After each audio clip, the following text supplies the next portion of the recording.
Thank you for joining me on this test drive video for the all-new Honda E. This is our 100% electric vehicle. So that forms a really important part of our 2022 pledge that all of our mainstream vehicles will be electrified. So I think it's really important to get inside.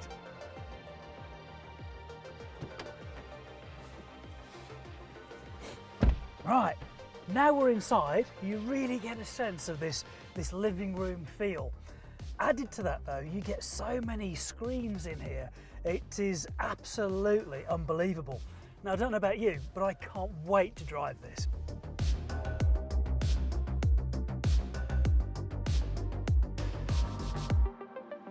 One of the first things that you'll notice when you get into the new Honda E is the fact that the transmission looks a little bit different. So what we've got are a series of buttons, all the usual buttons if you had a traditional automatic that you'd actually see. So we've got P for park, reverse, we've got neutral, and we've got drive. We're in drive at the moment, and it could not be any simpler. You just pop it into D with your foot on the foot brake, and then you are good to go. When it comes to manoeuvring, you slide the R button back for reverse so you can't accidentally catch it, and it is literally as simple as that. The acceleration in the new Honda E is phenomenal. So the electric motor has 315 Newton meters of torque, which is actually being delivered to the road via the rear wheels. We have two models of Honda E. We have 136 PS, and in the advanced model, which this is, we have 154 PS, which gives absolutely fantastic acceleration. Now, we've come around the curve, we're just backing off a little bit on the accelerator, and when I come off there, of course the road wheels are turning. This is then turning the electric motor, and it's regenerating our battery in the back of the car. So this is actually recouping some of that lost energy. In any other car, it'd just be completely wasted. But in the Honda E, we're saving it and putting electricity back into our own battery. We use flat floor battery technology in this car. So the battery is low down, which gives us a nice low centre of gravity, and it will maximise cabin space for us as well. And in this urban commuter, it's absolutely perfect. It's going to give us a range of up to 137 miles. And what you'll find with your life with an electric vehicle, if you've not owned one before, it's very much like owning a mobile phone. If you're not using it and you have the possibility to do so, plug it in, charge it up, and you're good to go for the next time. We also have a 50-50 weight distribution, so the handling in this car is incredible. Also, we have four-wheel, fully independent suspension. So when it comes to those curves and tight turns, it is incredible. You will love this when you get to take your first drive. Not only will this car regenerate and provide electricity that would otherwise be wasted in a traditional car when we come off the throttle, when we start braking, if we're light braking, that will also give like a supercharge to the batteries. Again, just extending that range or using less energy on that journey, whichever way you like to look at it. Now I've been driving for a little while, I think I'm going to select sport mode, and down by my left hand, I just push the little sort of rocker forwards, and this is now going to sharpen my throttle response. So the pickup is even greater now on this car. You get a little confirmation bleep on the dash just to let you know it's actually taken place as well. And then I can see above my D for drive, I've got the sport logo there as well, just to reinforce.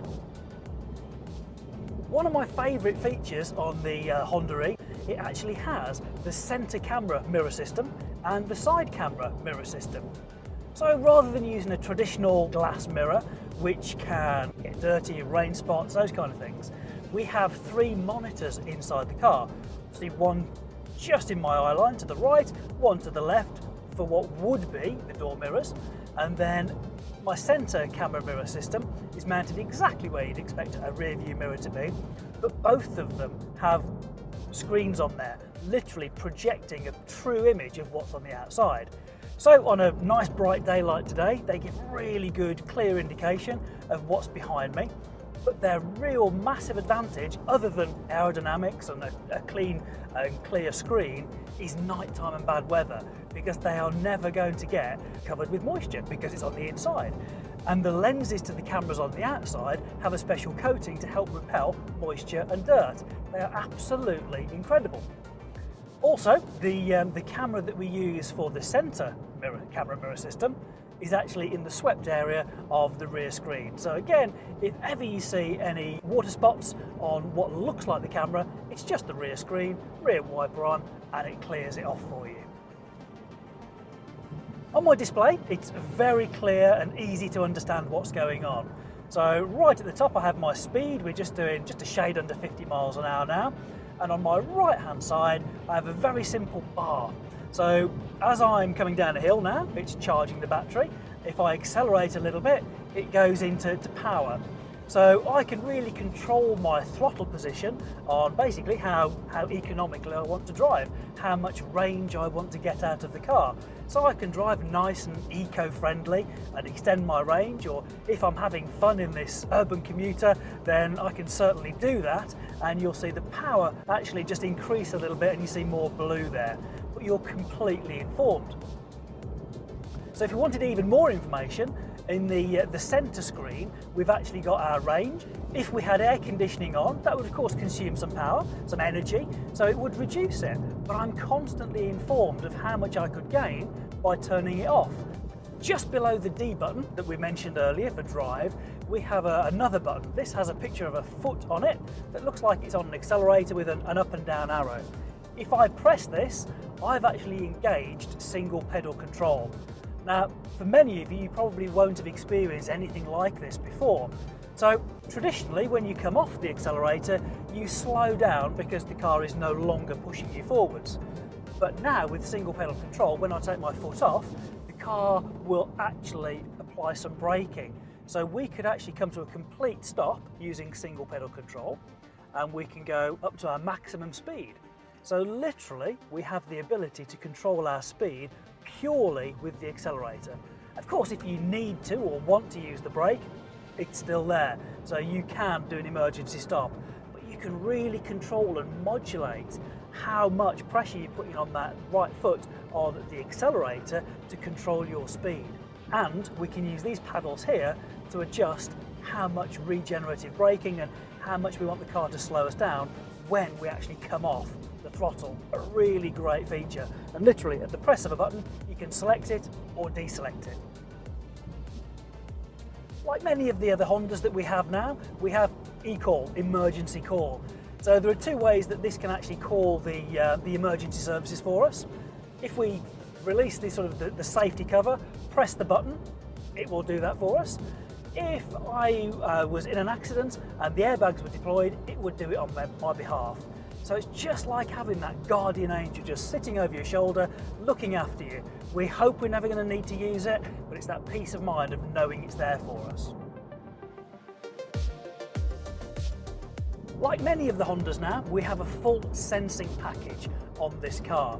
So we have things like collision mitigation braking system, whereby the car on our behalf can use its radar and camera system to recognise if there's a car in front of us, and if it deems that it needs to use the brakes to mitigate the collision, it will apply them on my behalf. It can recognise pedestrians, so we have pedestrian detection, whereby if it sees the silhouette of a person walking in front of us, again, it can actually apply emergency braking for us. A brilliant feature. We have lane keeping assist system. So I can select this one, it's not automatically on, it's a driver preference. So when I'm driving on a motorway or a dual carriageway, I don't really realise how many tiny inputs I'm putting into the steering. You only really realise it when you've used lane keeping assist system, and that is doing those tiny corrections for you, and then you turn it off. You realise the work that you were doing to stay in a straight line. Well, with Honda Sensing and Lane Keeping Assist system, you don't need to, because at the push of a button, it looks at the white lines and it will keep you centred in the lane. Likewise, things like lane departure warning, road departure mitigation, they will also look at the painted white lines on the road, and if we're drifting a little bit too close to either side of the carriageway, it can give me an early warning, it can even vibrate the steering wheel so that I can help correct my error and get back into the lane that I should be in. Road departure mitigation actually looks for the solid white lines, because the solid white line means you mustn't cross it. Now that may be because it's the edge of a road, it could be there's oncoming traffic, basically there's danger, that's why it's a solid white line. So the car can actually back off the throttle for me, and it can apply braking to individual wheels to help mitigate me leaving the road. Another great feature. We have intelligent adaptive cruise control. With our radar and camera system, what it now recognises is again that vehicle in front, and we can preset the speed we want to go, in this case 60, and if there is a car in front doing 50, it'll slow us down to 50, and I can preset the distance of the gap between me and the vehicle in front. Well, also, because we have an automatic style of transmission, it can bring us down to 0, because we have a feature called low speed follow. So right the way from 70 miles an hour on a motorway down to 0, and then it can actually restart us back up again once we've told the car it's okay to do so. A tremendous feature. Again, it just helps driving be more enjoyable, it helps us get more out of the car and be fresher when we get to our destination. We have blind spot information as well. So traditionally on Hondas that would be a little light that wouldn't be in the door mirror. Of course we've got our side camera mirror system, so now we get the indication in that area on either the left or the right hand side of the car to tell us if there was something in our blind spot and alert us. We have traffic sign recognition, so we've just passed a 70 mile an hour speed sign, and it's on my dash telling me that the last speed sign we passed is 70 miles an hour. Now this is really clever because this is now incorporated into our speed limiter. So you have a regular speed limiter that you can manually set to 30, 40, 56, whatever you want. But actually if we have the intelligent speed limiter on, it will actually take the information from the road signs and actually limit our accelerating speed up to the speed sign. The Connect system that we have in the Honda E really is the next generation. So not only do we have things like the inbuilt navigation, we have a smartphone connection displayed on there as well. So that could be Android Auto or Apple CarPlay, which is now wireless. A great feature for somebody like me who loves their iPhone. But we have some new features on there, like the EV menu, which can give us information about the current state of charge and range in the battery on a large screen. But we also have the Honda Personal Assistant. Now, this is like having your Google Assistant or Siri on your iPhone that can help you via voice commands. Except that this one, you don't need a smartphone in the car for it, and actually you can do it while driving, and you could ask it to find you a location. But you could actually put different layers of information. So rather than asking just for an Italian restaurant, you could ask for an Italian restaurant that has free parking and is suitable for vegetarians. It would find one for you, or a selection. Then you can select which one you want and it would put it into the factory navigation. Tremendous. Honda's Parking Pilot is a completely new feature for us that we have on the advanced grade of the Honda E. So I'm just going to press the button on the dashboard, and we're going to, as it asks us to, drive slowly forwards, and all the cameras around the car are actually looking for an appropriate spot for me to reverse into.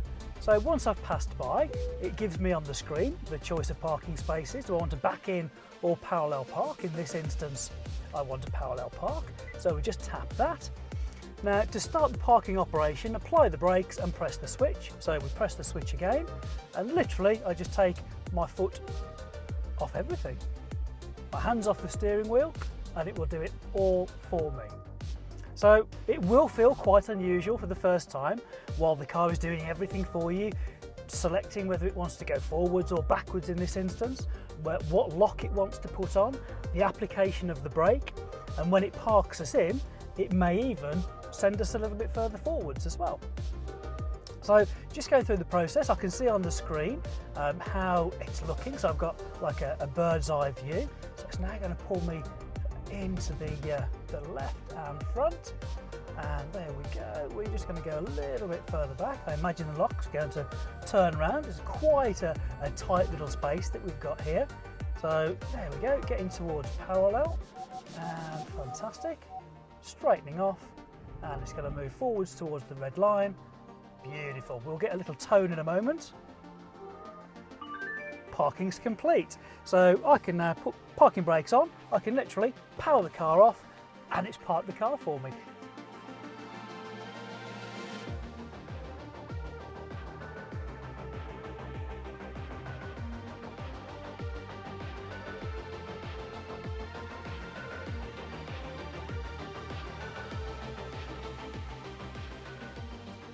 Well, those are my thoughts on the first drive of the new Honda E. But more importantly, we want you to formalise your own opinion and test drive this fantastic car for yourself. So please contact your local dealer.